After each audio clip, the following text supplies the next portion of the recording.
ठीक है भाई। वैसे अब चैप्टर में 3 टॉपिक्स बचे हैं, क्वांटम नंबर्स, इलेक्ट्रॉनिक कॉन्फ़िगरेशन और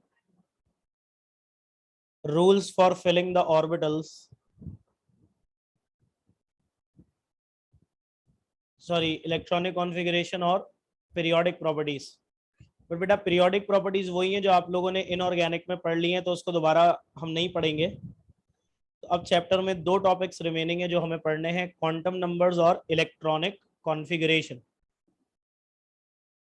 ठीक है बेटा। नाउ क्वांटम नंबर्स की बात करेंगे। देखिए बेटा, क्वांटम नंबर्स जो हैं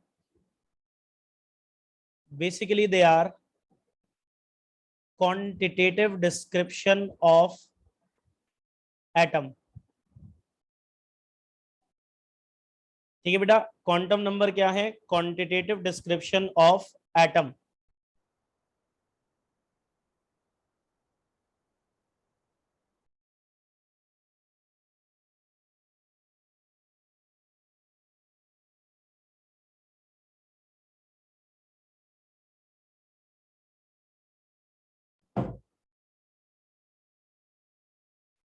अब देखिए भाई, इससे पहले आपको एक बहुत अहम कॉन्सेप्ट से इंट्रोड्यूस करना जरूरी है। देखिए भाई, हर कॉन्सेप्ट की 2 तरह की डिस्क्रिप्शंस होती हैं, एक क्वांटिटेटिव और एक क्वालिटेटिव। क्वालिटेटिव बेसिकली थियोरेटिकल होती है, जो कि काफी डिटेल्ड होती है, जिसमें काफी टाइम लगता है। जबकि क्वांटिटेटिव डिस्क्रिप्शन मैथमेटिकल होती है, जो कि काफी शॉर्ट होती है।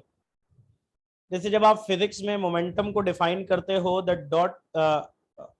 The quality of motion is called momentum, तो ये आप कौन सी डिस्क्रिप्शन दे रहे हो उसकी? क्वालिटेटिव, थियोरेटिकल या कॉन्सेप्चुअल। लेकिन जब आप फिजिक्स में मोमेंटम को डिफाइन करते हो इस तरह से कि the dot product of mass and velocity is called momentum, तो ये आप उसकी कौन सी डिस्क्रिप्शन दे रहे होते हो बेटा? क्वांटिटेटिव। अभी तक जो आपने एटम की डिस्क्रिप्शन पढ़ी है वो क्वालिटेटिव या थियोरेटिकल थी। ये जो टॉपिक है क्वांटम नंबर्स, बेसिकली एक क्वांटिटेटिव डिस्क्रिप्शन ऑफ एटम है। और वैसे तो बेटा ये टॉपिक बहुत इन डेप्थ, बहुत डिटेल्ड है, लेकिन हमारे सिलेबस के लिहाज से हमें जो एस्पेक्ट इसका स्टडी करना है वो क्या है कि क्वांटम नंबर 4 नंबर्स का सेट है।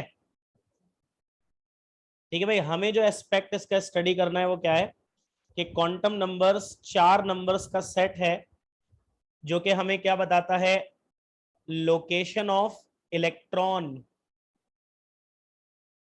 इन एन एटम, जिसकी वजह से इसको कहा जाता है एड्रेस ऑफ इलेक्ट्रॉन। ठीक है बेटे, वैसे तो क्वांटम नंबर एटम की मुकम्मल क्वांटिटेटिव डिस्क्रिप्शन है या मैथमेटिकल डिस्क्रिप्शन है, लेकिन हमारे सिलेबस में इसका जो एस्पेक्ट है जो हमें स्टडी करना है वो क्या है कि ये 4 नंबर्स का सेट है, जो कि हमें क्या बताता है? एटम के अंदर इलेक्ट्रॉन की लोकेशन। इसी वजह से हम इसको क्या कहते हैं? Address of electron. ठीक है भाई, अब ये 4 नंबर्स का सेट है, जैसे कि आपको बताया। पहला जो है वो कहलाता है प्रिंसिपल क्वांटम नंबर, जिसको रिप्रेजेंट किया जाता है स्मॉल एन से। और बेटा याद रखिएगा, प्रिंसिपल क्वांटम नंबर हमें बताता है शेल या ऑर्बिट ऑफ इलेक्ट्रॉन। ठीक है बेटा, प्रिंसिपल क्वांटम नंबर से हमें पता चलता है कि इलेक्ट्रॉन किस शेल या ऑर्बिट में प्रेजेंट है। और जैसे कि बोहर्स थ्योरी में हमने क्या पढ़ा था बेटा कि हर शेल की एनर्जी फिक्स्ड होती है और शेल में मौजूद इलेक्ट्रॉन्स की एनर्जी उतनी ही होती है जितनी शेल की है। तो जब हमें इलेक्ट्रॉन का शेल पता चल जाएगा तो एनर्जी भी पता चल जाएगी। तो भाई प्रिंसिपल क्वांटम नंबर वो क्वांटम नंबर है जो हमें क्या बताता है? इलेक्ट्रॉन का ऑर्बिट या शेल। और ऑब्वियसली जब शेल पता चल जाएगा तो उसमें मौजूद इलेक्ट्रॉन की एनर्जी भी पता चल जाएगी। अब ये कैसे बताता है, ध्यान से देखिएगा। अगर किसी इलेक्ट्रॉन का principal quantum number small N की वैल्यू 1 है, इसका मतलब वो इलेक्ट्रॉन कौन से शेल में होगा, के शेल। अगर किसी इलेक्ट्रॉन के principal quantum number small n की वैल्यू 2 है तो वो कौन से शेल में होगा बेटा, सेकंड शेल यानी कि एल शेल। अगर किसी इलेक्ट्रॉन के principal quantum number small n की वैल्यू 3 है तो वो कौन से शेल में होगा बेटा, तीसरे शेल m में। और अगर किसी इलेक्ट्रॉन के principal quantum number small n की वैल्यू 4 है तो बेटा वो कौन से शेल में होगा, चौथे शेल n में। तो इस तरह से प्रिंसिपल क्वांटम नंबर हमें क्या बताता है, इलेक्ट्रॉन की ऑर्बिट या शेल। ठीक है भाई। सेकंड क्वांटम नंबर है एजीम्यूथल क्वांटम नंबर, जिसे स्मॉल एल से रिप्रेजेंट करते हैं। और बेटा ये एजीम्यूथल क्वांटम नंबर हमें बताता है सब शेल ऑफ इलेक्ट्रॉन। देखिए भाई, दो तीन अहम बातें हैं यहाँ पे जो अगर आपको जहन में बिठानी है। पहली बात ये कि हर अगले क्वांटम नंबर को पिछले क्वांटम नंबर के साथ जब तक मिलाकर नहीं देखोगे जब तक कोई सेंस नहीं बनेगा। और इसकी आसान मिसाल ये है कि अगर जैसे मैं किसी को अपना एड्रेस बता रहा हूँ और मैं बोलूंगी जी मैं ब्लॉक 8 में रहता हूँ, तो अब ब्लॉक 8 तो भाई फेडरल भी एरिया में भी है, गुलशन इकबाल में भी है, गुलिस्तान जौहर में भी है। अगर मैं सिर्फ इतना बताऊं कि मैं ब्लॉक 8 में रहता हूं तो ऑब्वियसली इस बात का कोई सेंस नहीं बनेगा। जब तक मैं एरिया नहीं बताऊंगा जो कि मुझे पहले बताना चाहिए, जब तक मेरी बात का कोई सेंस नहीं बनेगा। बिल्कुल ऐसे ही बेटा, जब तक मैं अगले क्वांटम नंबर को पिछले के साथ मिलाकर नहीं देखूंगा जब तक कोई सेंस नहीं बनेगा। तो भाई प्रिंसिपल क्वांटम नंबर ने हमें शेल तक पहुंचा दिया। हम जैसे ही शेल में घुसे तो हमें नजर आए सब शेल्स SPDF। अब इलेक्ट्रॉन किस सब शेल में है ये हमें कौन बताता है, एजीम्यूथल क्वांटम नंबर। और बेटा इसके साथ ही ये क्या बताता है हमें, शेप ऑफ ऑर्बिटल।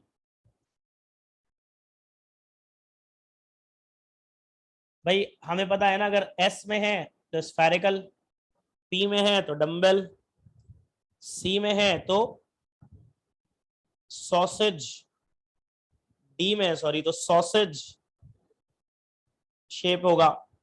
तो इससे हमें क्या पता चलेगा बेटा, सब शेल और शेप ऑफ ऑर्बिटल। अब बेटे इंपॉर्टेंट बात यह है कि इसका जो फॉर्मूला है वो है L is equal to n-1। यानी इसकी वैल्यूज जो हमने डिटरमाइन की हैं वो इस फॉर्मूला से की है। जैसे भाई s ऑर्बिटल पहला और s सब शेल पहला है, जिस तरह पहले शेल के लिए n की वैल्यू 1 होती है, इसी तरह पहले सब शेल के लिए भी n की वैल्यू 1 होती है। तो पहला सब शेल है s जिसके लिए n की वैल्यू 1 है। अब फॉर्मूला है L is equal to n-1। बेटा n की वैल्यू 1 है तो L इज इक्वल टू 1-1। 1-1 क्या आ गया, 0। तो भाई S सब शेल के लिए L की वैल्यू क्या है, 0। अब आ जाओ P सब शेल, दूसरा सब शेल है तो n की वैल्यू क्या होगी बेटा, 2। फॉर्मूला क्या है, L is equal to n-1। n की जगह 2 लगा दें बेटा, 2-1 क्या आ जाएगा, 1। तो L की वैल्यू 1 का मतलब होगा P सब शेल। ऐसे बेटा D सब शेल तीसरा है तो n की वैल्यू क्या होगी, 3। Formula L is equal to n-1 है। n-1 3-1 क्या आ जाएगा बेटा, 2। तो अगर एजीम्यूथल क्वांटम नंबर L की वैल्यू 2 है तो इसका मतलब कौन सा सब शेल होगा, D। और फाइनली अगर एजीम्यूथल क्वांटम नंबर अगर f ऑर्बिटल की बात करें तो ये चौथा है तो n की वैल्यू 4 होगी। फॉर्मूला क्या है बेटा, L is equal to n-1। n की वैल्यू 4 है बेटा तो 4-1, L की वैल्यू 3 आ जाएगी। तो L की वैल्यू 3 किसको रिप्रेजेंट करेगी, F सब शेल को। तो भाई अगर किसी इलेक्ट्रॉन के एजीम्यूथल क्वांटम नंबर की value L is equal to 0 है तो कौन सा सबशेल होगा? S। अगर किसी इलेक्ट्रॉन के एजीम्यूथल क्वांटम नंबर L की वैल्यू 1 है तो कौन सा सबशेल होगा? P। अगर किसी इलेक्ट्रॉन के एजीम्यूथल क्वांटम नंबर L की वैल्यू 2 है तो कौन सा सबशेल होगा? D। और अगर किसी इलेक्ट्रॉन के एजीम्यूथल क्वांटम नंबर L की वैल्यू 3 है तो कौन सा सबशेल होगा? F। अब देखिए भाई, ऐसे भी पूछा गया है कि what are the values of azimuthal quantum number for K shell. K shell के लिए एजीम्यूथल क्वांटम नंबर की कितनी वैल्यूज होंगी, एल शेल के लिए कितनी वैल्यूज होंगी, एंड सो ऑन। तो जरा इसको ध्यान से देखिएगा। देखिए भाई, के शेल में सिर्फ एक ही सब शेल होता है, एस।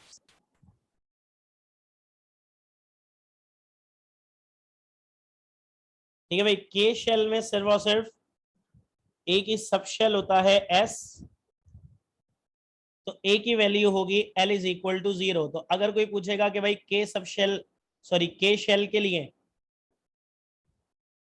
के शेल के लिए एजीम्यूथल क्वांटम नंबर की वैल्यूज क्या होंगी, तो आप बोलेंगे सिर्फ एक होगी, एल इज इक्वल टू 0। लेकिन बेटा एल शेल में दो सब शेल होते हैं, एस और पी। एस के लिए वैल्यू क्या होगी? 0। पी के लिए वैल्यू क्या होगी? 1। तो अब अगर आपसे कोई भी पूछेगा कि एल शेल में एजीम्यूथल क्वांटम नंबर की कितनी वैल्यूज होंगी, तो आप बोलोगे दो होगी, एल इज इक्वल टू 0 और एल इज इक्वल टू 1। अच्छा भाई, एम शेल की अगर बात की जाए तो बेटे एम शेल में एस भी होता है, पी भी होता है और डी भी होता है। एस के लिए क्या वैल्यू है? L is equal to 0। P के लिए क्या है? L is equal to 1। और डी के लिए क्या है? L is equal to 2। तो अब अगर आपसे कोई पूछेगा कि एम शेल यानी तीसरे शेल की एजीम्यूथल क्वांटम नंबर की कितनी वैल्यूज हैं, तो आप बोलोगे 3 है। एल इज इक्वल टू 0 जो कि एस को रिप्रेजेंट करेगा, एल इज इक्वल टू 1 जो पी को करेगा, एल इज इक्वल टू 2 जो डी को करेगा। और फाइनली बेटा एन शेल में एस भी होता है, पी भी होता है, डी भी होता है, एफ भी होता है। ठीक है बेटा, एस के लिए L is equal to 0 value होगी, पी के लिए एल इज इक्वल टू 1 होगी, डी के लिए एल इज इक्वल टू 2 होगी, एफ के लिए एल इज इक्वल टू 3 होगी। तो इस तरह भाई एजीम्यूथल सॉरी फोर्थ शेल के लिए एजीम्यूथल क्वांटम नंबर की 4 वैल्यूज होंगी, L is equal to 0, L is equal to 1, L is equal to 2 और एल इज इक्वल टू 3। तो ये हो गया बेटा magnetic quantum sorry azimuthal quantum number. तीसरा है मैग्नेटिक क्वांटम नंबर। बेटा magnetic quantum number degenerate orbital of electron बताता है। जैसे कि मैंने आपको बताया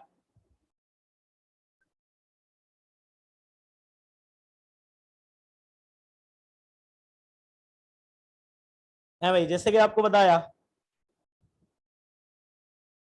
कि भाई डी जेनरेट ऑर्बिटल का मतलब होता है, जैसे पी में 3 होते हैं ना, P X P Y P Z, तो इन्हें हम डी जेनरेट ऑर्बिटल्स कहते हैं। डी में 5 होते हैं, D X Y, D Y Z, D X Z, D X square minus Y square and D Z square. ये डी के 5 डी जेनरेट ऑर्बिटल है। पी में 3 क्यों होते हैं भाई? पी में टोटल इलेक्ट्रॉन आते हैं 6, तो 3 पेयर बनेंगे तो 3 ऑर्बिटल। डी में टोटल आते हैं 10, तो 5 पेयर बनेंगे 5 ऑर्बिटल। तो भाई मैग्नेटिक क्वांटम नंबर हमें क्या बताता है? D generate orbital of electron. भाई प्रिंसिपल क्वांटम नंबर ने आपको पहुंचाया शेल के अंदर। आप जैसे ही शेल में घुसे आपको नजर आए सब shells SPDF. Azimuthal quantum number ने आपको पहुंचाया सब शेल के अंदर। आप जैसे ही सब शेल में घुसे आपको नजर आए डी जेनरेट ऑर्बिटल। अब डी जेनरेट ऑर्बिटल तक आपको कौन पहुंचाएगा? Magnetic quantum number. और बेटा इसकी डिस्क्रिप्शन पे आने से पहले मैं आपको 2 बातें बता रहा हूं जो कि बहुत अहम है। पहली तो वही जो पहले भी कह चुका हूं कि हर अगले क्वांटम नंबर को जब तक पिछले के साथ मिलाकर नहीं देखोगे कोई सेंस नहीं बनेगा। दूसरी बात, बेटा यहाँ पे ना नंबर की कोई इंपॉर्टेंस है ना ही साइन की। नंबर 0 हो, हाफ हो, 1 हो, 2 हो, 3 हो, साइन प्लस हो माइनस हो, इसकी कोई अहमियत नहीं है। अहमियत सिर्फ इस बात की है कि बेटा एक सब शेल में जितने ऑर्बिटल होते हैं मैग्नेटिक क्वांटम नंबर की उतनी ही वैल्यूज आनी चाहिए। ठीक है बेटा, एक सब शेल में जितने ऑर्बिटल होते हैं मैग्नेटिक क्वांटम नंबर की उतनी ही वैल्यूज आनी चाहिए। ठीक है भाई, अब जैसे कि आगे बढ़ते हैं हम। ये अगली जो लाइन है ना ये बड़ी इंपॉर्टेंट है, shows the magnetic orientation of electron pairs.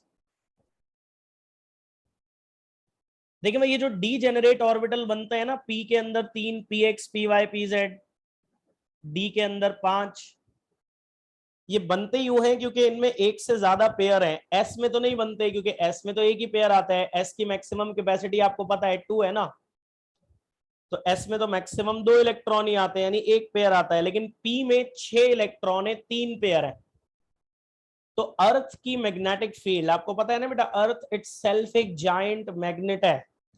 Earth crust में मौजूद आयरन, कोबाल्ट, निकेल, मैग्मा वगैरह ये सब अर्थ को एक बहुत बड़ा मैग्नेट बनाते हैं। इसी वजह से जो डायरेक्शन वाला कंपास होता है वो हमेशा अर्थ के मैग्नेटिक नॉर्थ पोल की तरफ पॉइंट करता है। तो अर्थ की मैग्नेटिक फील्ड जब इन इलेक्ट्रॉन पेयर्स पर अप्लाई होती है ना बेटा, तो ये इलेक्ट्रॉन पेयर्स मैग्नेटिक फील्ड के इन्फ्लुएंस में डिफरेंट तरह से ओरिएंट होते हैं। इसी से डीजेनरेट ऑर्बिटल फॉर्म होते हैं। जैसे पी में भाई 3 पेयर हैं, तो तीनों अलग अलग तरह से जब ओरिएंट होंगे तो 3 ऑर्बिटल बन जाएंगे, P X, P Y, P Z. D में 5 पेयर हैं, तो पांचों अलग अलग तरह से ओरिएंट होंगे मैग्नेटिक फील्ड में, तो 5 ऑर्बिटल बन जाएंगे, D X Y, D Y Z, D X Z, D X square minus Y square और डी जेड स्क्वायर। तो बेसिकली ये डीजेनरेट ऑर्बिटल्स की फॉर्मेशन जो है वो किस वजह से होती है? Magnetic orientation of electron pairs की वजह से। अब देखो भाई, थोड़ा सा मुश्किल है ये। इसको कैलकुलेट करने का फॉर्मूला है m is equal to minus L से 0 और 0 से प्लस एल। यानी मैग्नेटिक क्वांटम नंबर की वैल्यूज एजीम्यूथल से ड्राइव होंगी कैसे? इंटीजर्स का सेट होता है ना, जैसे +5, सॉरी माइनस से 0 पे आता है, फिर 0 से पॉजिटिव, जैसे -5, -4, -3, -2, -1, 0, +1, +2, +3, इस तरह से। हाँ भाई, तो अगर हम बात करें एस सब शेल की, तो अभी हमने पीछे बात की कि एस सब शेल के लिए azimuthal quantum number small L की वैल्यू क्या होती है? 0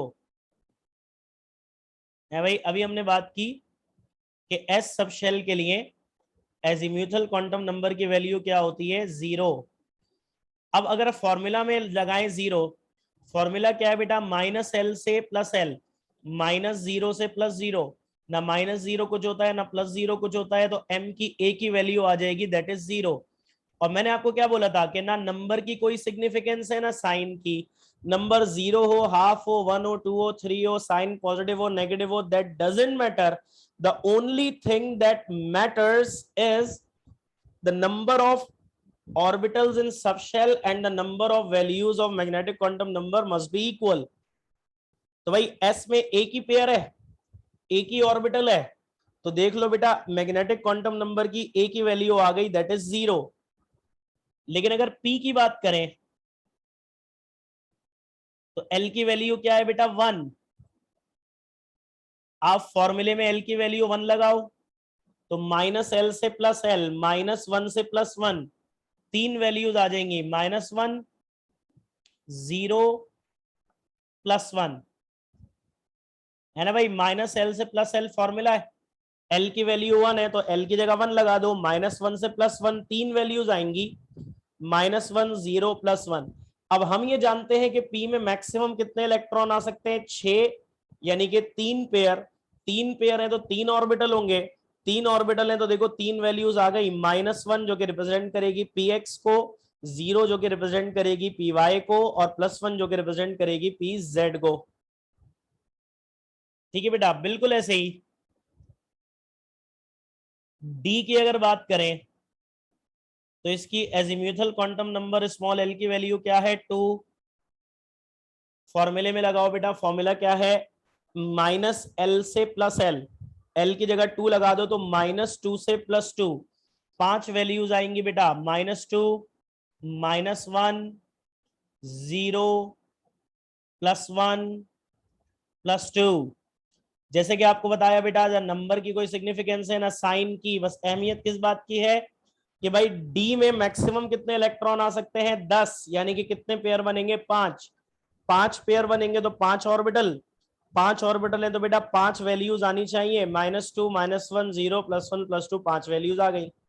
अब पहली वैल्यू -2 रिप्रेजेंट करती है पहले ऑर्बिटल dxy को, दूसरी वैल्यू -1 रिप्रेजेंट करती है दूसरे ऑर्बिटल dyz को, तीसरी वैल्यू 0 रिप्रेजेंट करती है तीसरे ऑर्बिटल dxz को, चौथी वैल्यू चौथे ऑर्बिटल को रिप्रेजेंट करती है +1 dx² - y², और पांचवी वैल्यू +2 रिप्रेजेंट करती है पांचवे ऑर्बिटल dz² को।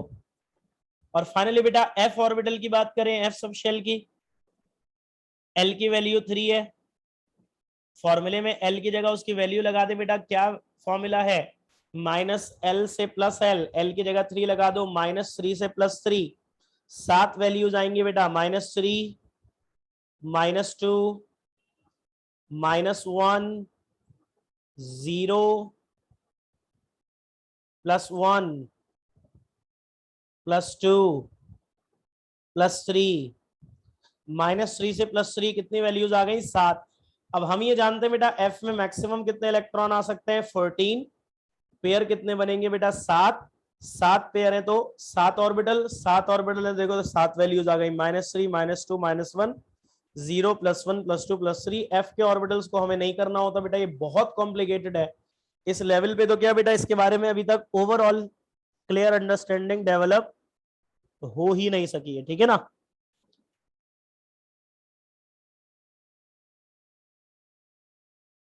क्लियर हो गया सबको। अब देखो भाई लास्ट है स्पिन क्वांटम नंबर, ध्यान से सुनना बेटा। देखो भाई सबसे पहले प्रिंसिपल क्वांटम नंबर ने आपको पहुंचाया शेल तक, ऐसा ही है। सबसे पहले प्रिंसिपल क्वांटम नंबर ने आपको कहां तक पहुंचाया, शेल तक। जैसे शेल में घुसे तो देखा सब शेल है एसपीडीएफ, अब कहां जाए, सब शेल तक किसने पहुंचाया, एजीम्यूथल ने। जैसे ही सब शेल में घुसे देखा डी जेनरेट ऑर्बिटल है, पी के अंदर P X P Y P Z, D के अंदर 5 है D X Y D Y Z and so on. अब किस ऑर्बिटल में जाना है ये किसने बता दिया, मैग्नेटिक ने। जैसी ऑर्बिटल में घुसे देखा 2 इलेक्ट्रॉन है, एक क्लॉकवाइज स्पिन कर रहा है, दूसरा एंटी क्लॉकवाइज स्पिन कर रहा है। अब भाई spin off electron in the orbital, orbital के अंदर इलेक्ट्रॉन की स्पिन को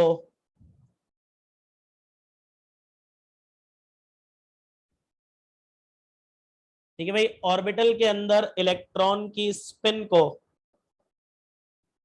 कौन रिप्रेजेंट करता है, स्पिन क्वांटम नंबर। यानी कि जब आप ऑर्बिटल में पहुंच गए आपको 2 इलेक्ट्रॉन नजर आ रहा है, एक क्लॉकवाइज घूम रहा है दूसरा एंटी क्लॉकवाइज घूम रहा है, अब आपको किस इलेक्ट्रॉन के पास जाना है ये आपको बताएगा स्पिन क्वांटम नंबर, जिसके मुताबिक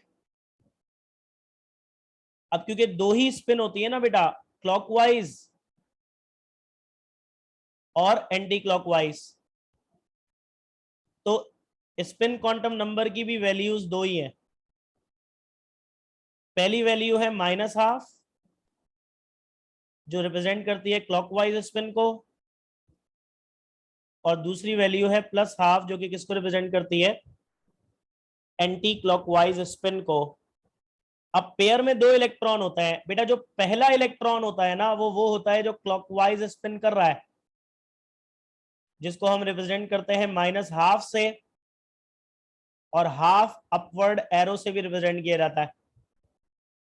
बेटा पेयर का जो दूसरा इलेक्ट्रॉन होता है ना वो है जो एंटी क्लॉकवाइज रिवॉल्व कर रहा है, स्पिन कर रहा है, और इसको हम रिप्रेजेंट करते हैं +12 से या हाफ डाउनवर्ड एरो से। ठीक है भाई। तो इलेक्ट्रॉन पेयर को हम मोबाइल डेटा के साइन की तरह भी रिप्रेजेंट करते हैं। जैसे मोबाइल डेटा का साइन होता है ना, इसमें हाफ अपवर्ड एरो शो करता है किसको, क्लॉकवाइज, और हाफ डाउनवर्ड एरो किसको शो करता है बेटा, एंटी क्लॉकवाइज। तो पेयर के दो इलेक्ट्रॉन है, हाफ अपवर्ड एरो पहला इलेक्ट्रॉन है क्लॉकवाइज वाला, और हाफ डाउनवर्ड एरो दूसरा इलेक्ट्रॉन है एंटी क्लॉकवाइज वाला। तो ये डिस्क्रिप्शन है बेटा क्वांटम नंबर्स की। समझ में आ गई है सबको अच्छे से, जल्दी से बताइएगा। ठीक है बेटा, दो तरह से इसके क्वेश्चन बनते हैं। एक तरीका तो ये है कि इलेक्ट्रॉन के चारों क्वांटम नंबर्स आपको गिवन होंगे और आपको बताना होगा कि वो इलेक्ट्रॉन कहाँ है, किस शेल में है, किस सब शेल में है, एंड सो ऑन। जैसे भाई आपको दे दिया कि इलेक्ट्रॉन का प्रिंसिपल क्वांटम नंबर है n is equal to 2, azimuthal quantum number है l is equal to 1, magnetic quantum number है m इज इक्वल टू 0, और स्पिन क्वांटम नंबर है s is equal to plus half. तो भाई सबसे पहले आप देखो प्रिंसिपल क्वांटम नंबर क्या है, n इज इक्वल टू 2। आप ऊपर जाके देखो प्रिंसिपल क्वांटम नंबर में n इज इक्वल टू 2 किसको रिप्रेजेंट कर रहा है बेटा, l को। तो इसका मतलब ये इलेक्ट्रॉन l शेल में, सेकेंड शेल l में। अब सेकेंड शेल के अंदर दो सब शेल हैं s और p। s में है या p में है कैसे पता चलेगा, एजीम्यूथल क्वांटम नंबर की वैल्यू क्या गिवन है बेटा आपको, l इज इक्वल टू 1। आप ऊपर गए आपने देखा l इज इक्वल टू 1 का मतलब है p सब शेल। तो इसका मतलब ये इलेक्ट्रॉन सेकेंड शेल l के p सब शेल का इलेक्ट्रॉन है। अब p सब शेल में होते हैं degenerate orbitals px py pz। अब ये इलेक्ट्रॉन कहाँ है, डीजेनरेट ऑर्बिटल आपको कौन बताता है बेटा, मैग्नेटिक क्वांटम नंबर, जिसकी वैल्यू यहाँ क्या गिवन है बेटा, 0। आप ऊपर गए मैग्नेटिक में, अब देखो बेटा m की वैल्यू 0 आपको यहां भी मिलेगी, यहां भी मिलेगी, यहां भी और यहां भी। जब भी मैंने कहा था कि जब तक अगले क्वांटम नंबर को पिछले के साथ मिलाकर नहीं देखोगे सेंस नहीं बनेगा। मैं कौन सा वाला 0 देखूं, p वाला देखूंगा मैं बेटा, क्योंकि पहले ही पता चल चुका है कि सब शेल p है। सब शेल p है, 0 का मतलब कौन सा ऑर्बिटल है बेटा, पी वाई। तो पता चल गया बेटा कि सेकंड शेल के कौन से ऑर्बिटल में है, पी वाई में। ठीक है भाई, सेकंड शेल के पी सब शेल के कौन से ऑर्बिटल में है, पी वाई में।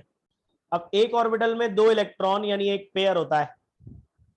अब ये उस पेयर का पहला इलेक्ट्रॉन है क्लॉकवाइज वाला या दूसरा एंटी क्लॉकवाइज वाला, तो एस की वैल्यू बताएगी। क्या है एस की वैल्यू बेटा, प्लस हाफ। ऊपर जाके देखा प्लस हाफ का मतलब क्या होता है, सेकेंड इलेक्ट्रॉन, यानी कि हाफ डाउनवर्ड एरो।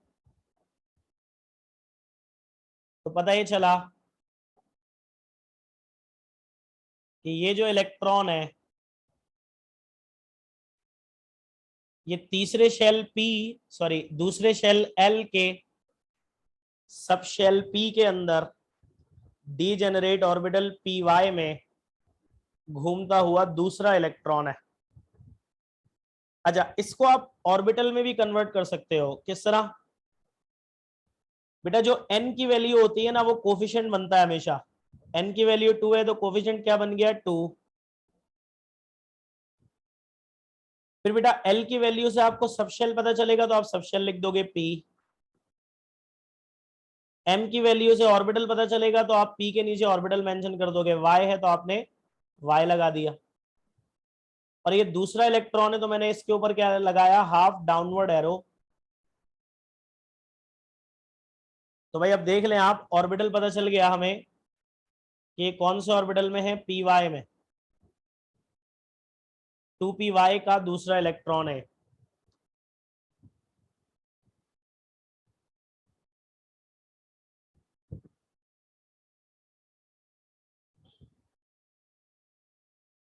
ठीक है भाई, ये वाला आप लोग करें जरा जल्दी से।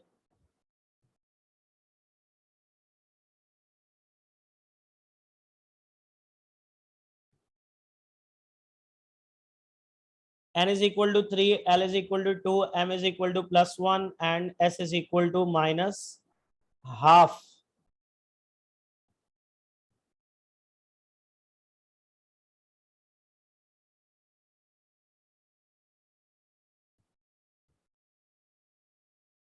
जी भाई जल्दी से करें इसको। हाँ भाई, तो n इज इक्वल टू 3 का मतलब है तीसरा शेल m। अब तीसरे शेल m में spd 3 होते हैं। l इज इक्वल टू 2 का मतलब है d सब शेल। अब d के अंदर 5 d जनरेट होते हैं। m इज इक्वल टू +1 का मतलब देख ले बेटा d में। ठीक है भाई, d के अंदर +1 जो है वो क्या है, चौथा ऑर्बिटल dx² माइनस y²। ठीक है, और स्पिन -half का मतलब क्या है बेटा, क्लॉकवाइज, यानी कि पहला इलेक्ट्रॉन। अब इसको ऑर्बिटल में कैसे कन्वर्ट करेंगे बेटा, आपको बताया था कि जो n की वैल्यू है वो कोफिशिएंट बन जाएगा 3। फिर l की वैल्यू से जो सबशेल पता चला है वो लिख दोगे d। फिर m की वैल्यू से जो ऑर्बिटल पता चला है वो लगा दोगे x² माइनस y²। और s की वैल्यू से आपको इलेक्ट्रॉन पता चल जाएगा। तो ये पहला इलेक्ट्रॉन है तो हाफ अपवर्ड एरो लगा दिया। ठीक है भाई, दूसरा तरीका सवाल आने का ये है कि आपको ऑर्बिटल गिवन होगा और आपको क्वांटम नंबर की वैल्यूज बतानी होंगी। ये तो बहुत आसान है, जो कोफिशिएंट है बेटा वो n की वैल्यू बन जाएगी, n इज इक्वल टू 4। उसके आप सबशेल देखोगे आगे, वैल्यू तब आपको याद होनी चाहिए। सबशेल p है तो l की वैल्यू 1 होगी। रिमेंबर बेटा, s के लिए 0, p के लिए 1 है, d के लिए 2 है और f के लिए 3 है। फिर बेटा pz है ऑर्बिटल, तो भाई मैग्नेटिक की वैल्यू क्या होनी चाहिए, px के लिए -1 है, py के लिए 0 है, pz के लिए क्या है +1। तो मैग्नेटिक की वैल्यू +1 आ गई। और फाइनली बेटा हाफ अपवर्ड एरो है, मतलब पहला इलेक्ट्रॉन है क्लॉकवाइज वाला, तो स्पिन की वैल्यू आ गई -half। ठीक है भाई, अब ये मीटिंग एंड कर रहा हूं मैं और फौरन दूसरी मीटिंग स्टार्ट करूंगा बेटा। आपने उसी सेम लिंक से फौरन ज्वाइन करना है, फौरन।